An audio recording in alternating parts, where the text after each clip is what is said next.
एक समय की बात है, अर्जुन नाम का एक स्टूडेंट था जिसका एक बहुत बड़ा एग्जाम होने वाला था 2 हफ्ते बाद।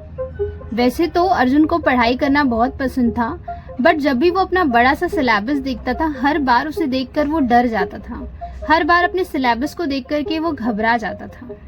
हर दिन जब भी वो बुक्स खोलकर बैठता था, सिर्फ क्लॉक की टिक टिक सुन करके वो डर जाता था और उसे समझ नहीं आता था कि शुरुआत कहाँ से की जाए।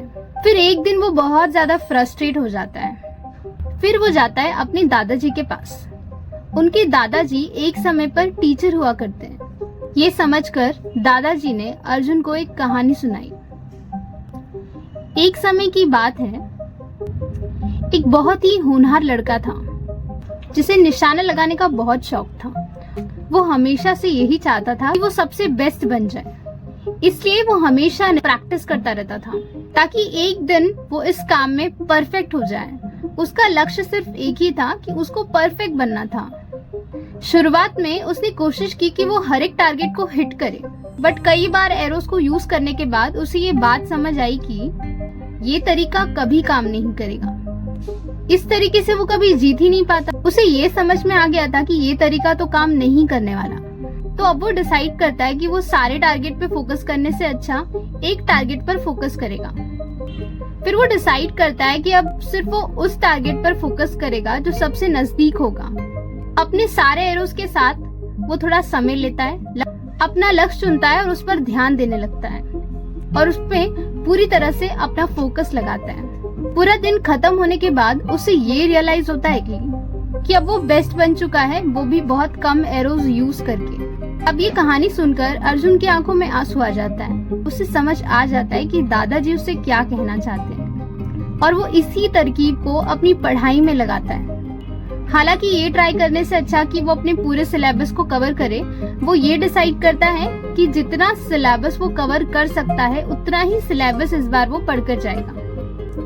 अब वो अपना एक प्लान बनाता है। वो सिर्फ मोस्ट इम्पोर्टेंट टॉपिक्स का लिस्ट बनाता है और हर दिन एक लक्ष्य चुनता है। जैसे हर दिन उसे कौन सा लक्ष्य पूरा करना है वो डिसाइड करता है। वो इस दौरान कई सारे ब्रेक्स भी लेता है। ये भी समय समय पर चेक करता है कि जो वो पढ़ाई कर रहा है वो कितना उसे याद है। अपने माइंड को फ्रेश रखता है और बिना किसी डिस्ट्रैक्शन के एक जगह पर अपने माइंड को फोकस करता है। अब जब तक उसका एग्जाम आ जाता है, अर्जुन बहुत ही कॉन्फिडेंट हो जाता है अपने एग्जाम को लेकर के। उसे ये बात बहुत गहराई से समझ आ जाती है कि दादाजी ने उसे जो कहानी सुनाई थी वो अब हमेशा के लिए उसके दिल में बस जाती है। उसे इस कहानी से ये समझ में आता है यहाँ पर सिर्फ फोकस और प्लानिंग उसकी हेल्प कर सकता है अगर उसे अपना टारगेट कम समय में अचीव करना है। इसी के साथ अर्जुन ना कि सिर्फ अपना एग्जाम पास करता है, एक नया वैल्यूएबल लेसन भी सीखता है अबाउट वर्किंग स्मार्ट, और वो इस लेसन को जिंदगी में फिर कभी नहीं भूलता है। That less is more. In the end and moral of the story is that आपको भी आपका गोल प्रायोरिटाइज करना है। First point that is concentrate on your syllabus. सबसे पहले आपको अपने सिलेबस पर ध्यान देना है, जैसे कि क्या क्या इम्पोर्टेंट टॉपिक्स हैं, आप कितना पढ़ सकते हो, आपके लिए क्या इम्पोर्टेंट है, आपको उस चीज पर ज्यादा फोकस करना है। इतने सारे टारगेट बनाने से अच्छा, बहुत सारी किताबें पढ़ने से अच्छा, अपने सिलेबस को आप फोकस करिए कि आपका एग्जाम आपसे क्या डिमांड करता है, आपके एग्जाम का क्या पैटर्न और क्या सिलेबस है। तो सबसे पहले आपको डिसाइड करना है और कॉन्सेंट्रेट करना है अपने आप को अपने सिलेबस के अकॉर्डिंग। एक नोटबुक पेन लीजिए, अपना सिलेबस लिखिए कि आपके एग्जाम में आपका क्या क्या सिलेबस है ईच सब्जेक्ट वाइज। फिर डिसाइड करिए कि आपको क्या पढ़ना है। यहाँ पर आपको एक रूल अप्लाई करना है जिसका नाम है 80-20 रूल। जैसे आपने देखा है कि अक्सर 80% चीजें 20% लोग करते हैं, उसी चीज को आपको आपकी पढ़ाई में अप्लाई करना है। यानी कि सिलेबस का सब कुछ नहीं पढ़ना है, सिलेबस के सिर्फ इम्पोर्टेंट चीजों को पढ़ना है जो आपको सच में पूछा जाता है। अब इससे मैं आपको ये नहीं कहना चाहती हूँ कि आपको पढ़ाई कम करनी है या आपको आधा ही सिलेबस पढ़ना है, ऐसा बिल्कुल नहीं है। At the end of video मैं आपको क्लियरली बताऊंगी कि आपको एक्चुअल में क्या पढ़ना है। आप अभी के लिए अपना सिलेबस पे पहले कंसंट्रेट करिए कि आपका सिलेबस क्या है। आप क्लास 9th में 10th में हैं, जेई, नीट या बोर्ड एग्जाम, सभी को यहाँ पर सबसे पहले अपने सिलेबस पे कंसंट्रेट करना चाहिए। आपका एक लक्ष्य, एक फोकस होना चाहिए, वो होगा आपका सिलेबस, आपका टॉपिक जो आपको एग्जाम में आने वाला है। ये था पहला point. Now moving to second point is that जब भी आप एग्जाम की तैयारी कर रहे हैं, आपके पास समय कम है, तो थोड़ा सा स्मार्ट वर्क करिए। जब भी हम स्मार्ट वर्क की बात करते हैं तो हमें ऐसा लगता है कि पढ़ाई कम करनी पड़ेगी लेकिन मार्क्स ज्यादा आ जाएंगे, तो ऐसा कुछ भी नहीं होता है। यहाँ पर स्मार्ट वर्क का ये मतलब होता है आपको ये समझना है कि किस तरीके से क्वेश्चन आपको पूछे जाते हैं। ये आइडिया आपको मिलेगा लास्ट ईयर क्वेश्चन पेपर से। आप चाहे तो ऑनलाइन जा करके अपने PYQs चेक कर सकते हैं। अगर आप क्लास 9th या 10th में हैं तो अपने क्लासमेट से या अपने टीचर से सलाह ले सकते हैं कि क्या इंपॉर्टेंट क्वेश्चंस हैं जो आपको पढ़ने चाहिए। सबसे पहले इंपॉर्टेंट टॉपिक की लिस्ट बनाइए कि कौन से चैप्टर्स और कौन से टॉपिक्स है जहां से ज्यादा क्वेश्चंस आते हैं। आपको उस पर पहले फोकस करना है अगर आप स्मार्ट वर्क करना चाहते हो। अपने PYQs को जितनी अच्छी तरह से आप एनालाइज करेंगे उतनी बेहतर तरीके से आप समझ पाएंगे कि एग्जाम आपसे क्या डिमांड करता है। Now coming to the third point is that अपने टेस्ट को सीरियसली लीजिए। आपका स्कूल टेस्ट हो, क्लास टेस्ट हो या फिर आप ऑनलाइन किसी टेस्ट को दे रहे हैं, अपने टेस्ट को अच्छे से एनालाइज करिए और टेस्ट दीजिए।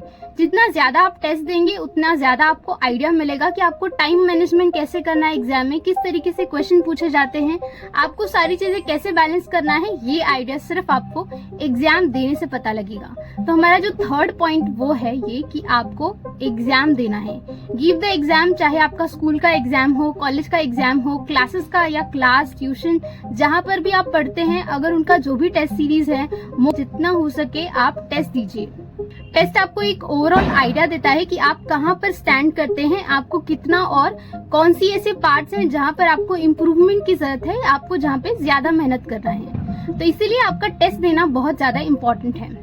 Now the fourth point is that value your time. जब आपके पास समय कम होता है तो आपको अपने टाइम की रिस्पेक्ट करनी चाहिए। आपको वैल्यू करना चाहिए कि जितना समय आपके पास बचा है, भले ही वो 1 महीना हो, 2 महीना हो, 1 दिन हो या 2 दिन हो, बट आपको उसकी भी वैल्यू करनी चाहिए क्योंकि आप कहीं ना कहीं कुछ ना कुछ जरूर पढ़ के जा सकते हैं। ऐसा नहीं है कि समय कम है तो हम स्टडी नहीं कर सकते।